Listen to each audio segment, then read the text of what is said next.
Hi, welcome to Recharging with Champions. I'm your host, Charlotte Harrill, and I'm here today with Miss Danielle Miller. Hello. Hi, Danielle. Hi. So Danielle has been in the mortgage industry for how many 11 years? years. 11 years. And today she is going to share her secret sauce. Tell me a little bit about your starts. How did you start in the mortgage industry? So I started as a mortgage lender in 2013 at a local bank, and I loved all my people at the local bank. I was there for, 6 years, and then they got bought out. And so the buyout is when Finally, my friend Charlotte Harrill here came along. And so that's when I talked to you, and I thought, while I'm making a change already in my current job, I could just really make a change.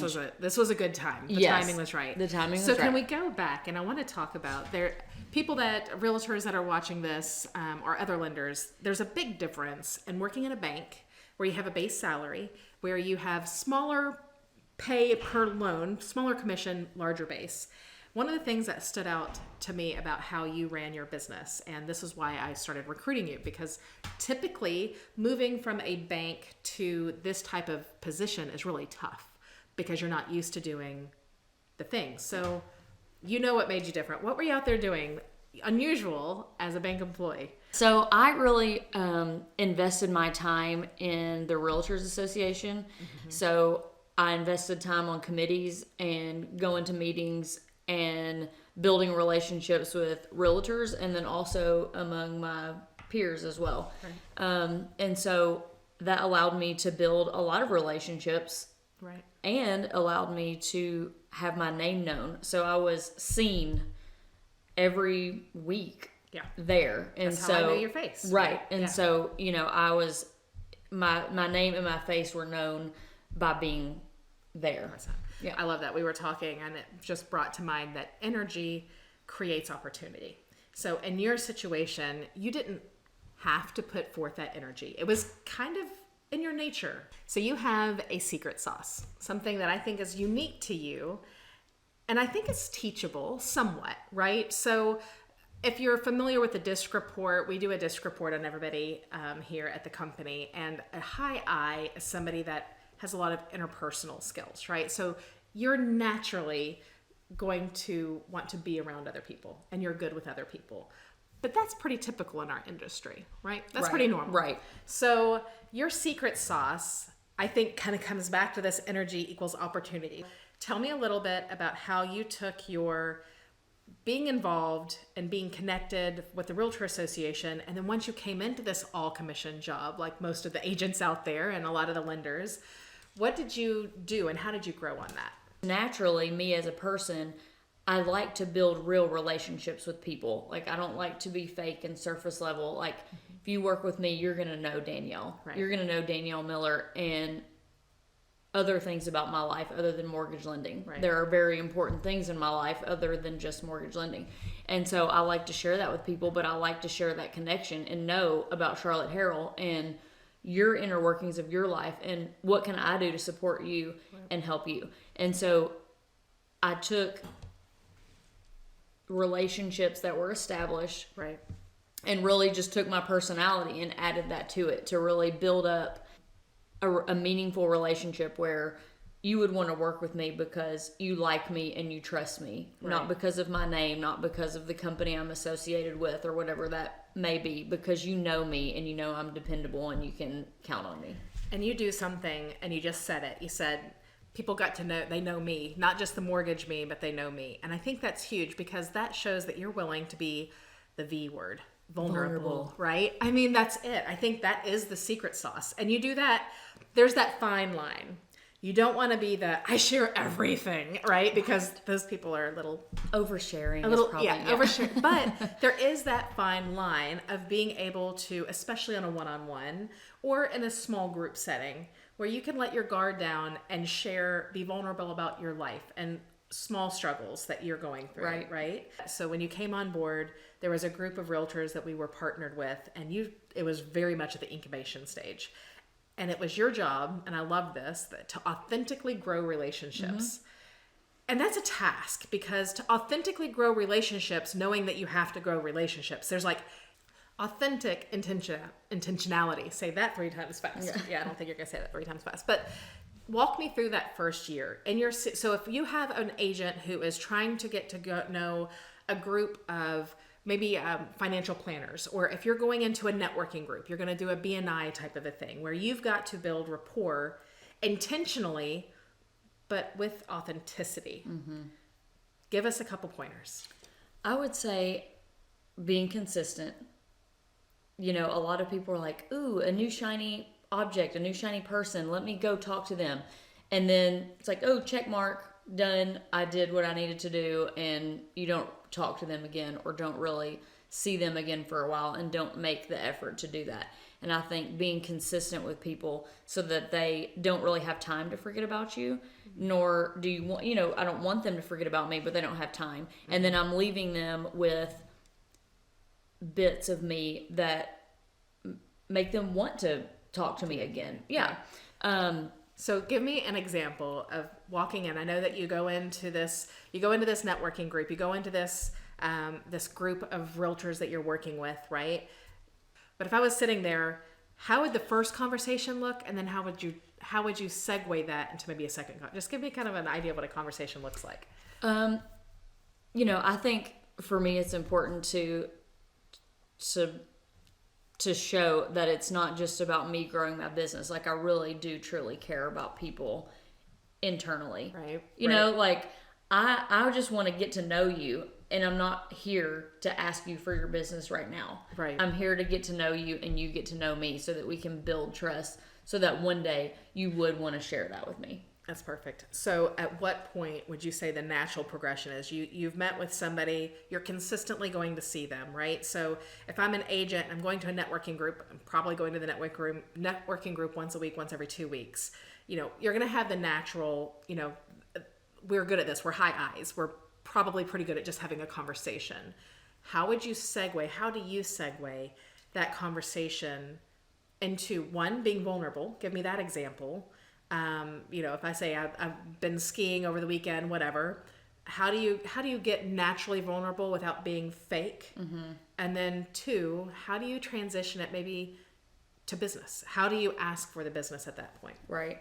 I might say this weekend I was at the ball field all weekend. Like, we're starting baseball, softball season for my kids. Mm-hmm. And so I might say, I was at the ball field all weekend and it was so fun. But there are, I have people that are wanting to buy a house, like I'm available on the weekend. Right. And so my company has this great app, and I can look at applications and process them while I'm at the ball field. And so, are you ever in that situation where you're working on the weekend, you can't get in touch with somebody to get a pre-approval? I would love to help you with that. Sure. I have a family, but I have ways to be available. That's great. So you're actually bringing in your personal story authentically. Right. You didn't make that up. This right. is true. You're literally sitting on the ball field. I know this for a fact. You're sitting on the ball field with your kids playing ball, and you're taking an app over your phone. Right. But then you lead that into, do you ever experience that? Mm-hmm. Really letting them tell their story as well, and then connecting it to business. So once you've set that relationship, and this is where you really do a very good job, and I think this is where a lot of salespeople fall off. So salespeople in general are pretty personal. They like to talk. Right. But where we fall off on, because we're a bunch of high eyes, is that follow-up and consistency.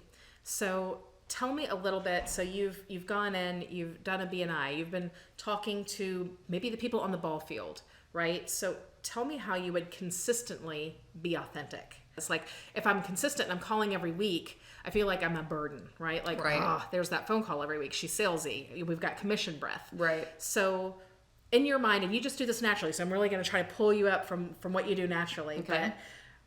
But how do you connect with people regularly but be authentic? Well, I think you can connect with people in other ways other than just in person. So I would say, instead of being the same interaction where it's kind of like, here she comes again. Right. You know, like, you know, you could send a text, you can send a video message, you could check in by email, and then something that we do is pop buys, you know, just bring something by and drop it off, like, hey, I was just thinking of you, and, you know, I'm not trying to have a long conversation and take up your time kind of thing. So what are some things that you can do when you're on the ball field or when you are super busy that allow you to connect and still keep that authentic intentionality? You know, there are ways to keep in touch with people other than seeing them in person, like we just talked about. So I'm trying to be on social media. That's probably a little bit not in my normal character to post a lot on there, but I know that that is a natural environment where people go to get information and that kind of thing. But I'm also looking at friends and real estate agents and people that I work with. What do they have going on in their life? You know, what are the exciting things that they have going on? Or what are some difficult things that they have going on, and how can I support them in that? Sending a text like, hey, I saw that you went to this concert this past weekend. That's amazing. Hope you had an awesome time.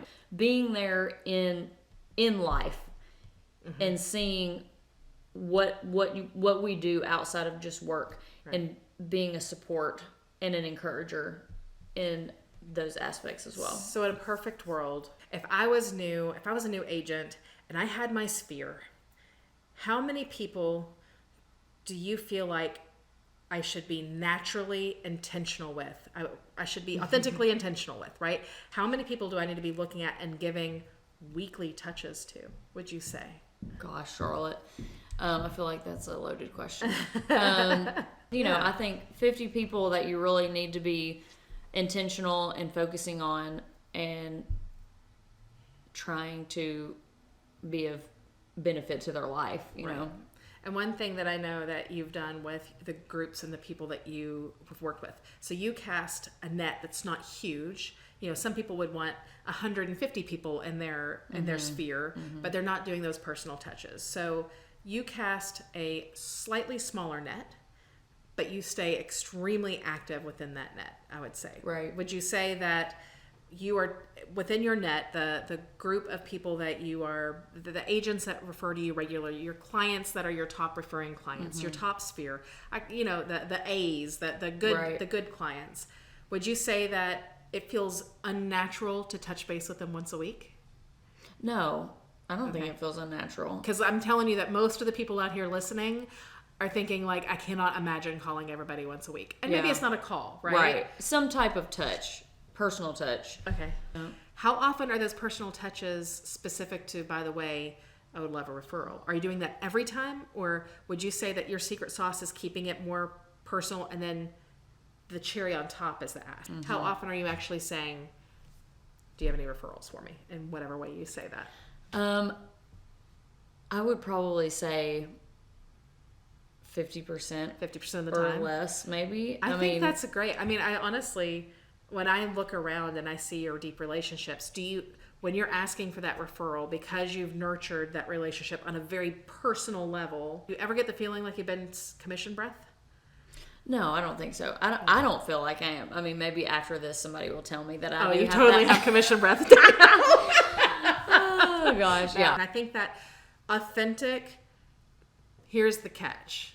You are vulnerable with them because you want to be able to share with them your real life, and you truly want to hear their real life. So if you're out there listening and there's no way you can care about that other person's real life, like that's just not your DNA, there are some, that's okay. Right. That's just a different DNA, and that's a different sales skill. Right. But if you have the DNA where you truly want to hear about their life and care and try to give aid to that, build on that.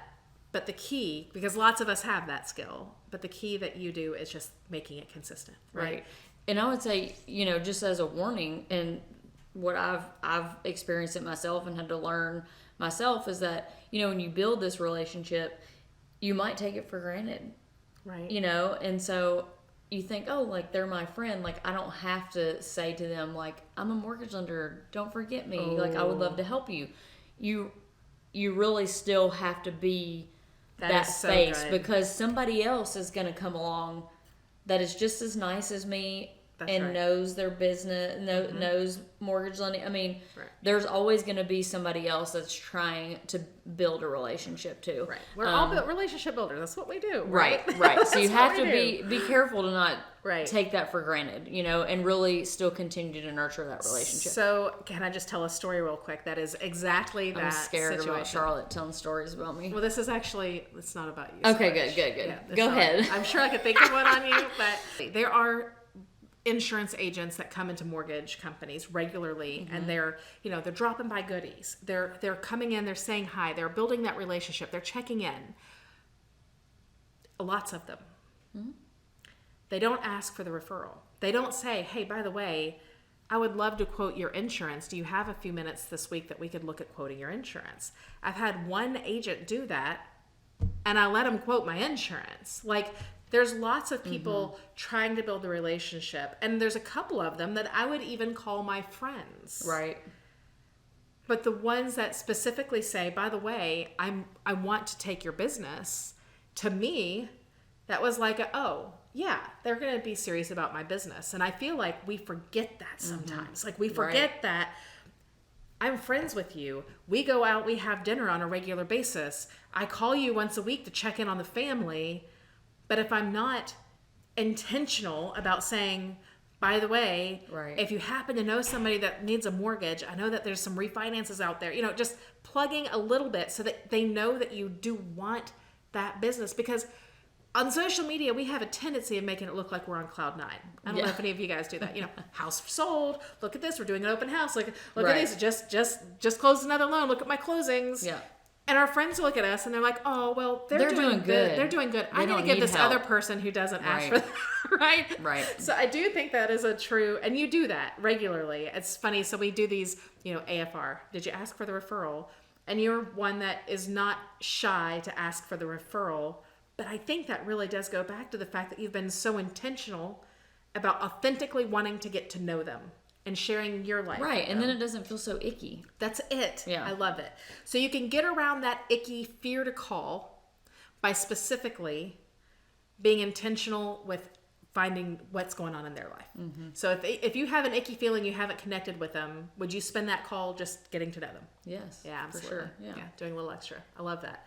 All right, so 2 things that we're going to take away from this is, 1, energy creates opportunity, because you never stay stagnant, right? And man, build the relationship so that it doesn't feel icky to ask for the business. I like it. Very good. Well, Danielle, thank you very much for joining us today. We'll see you next week. Thanks for having me. Thank you.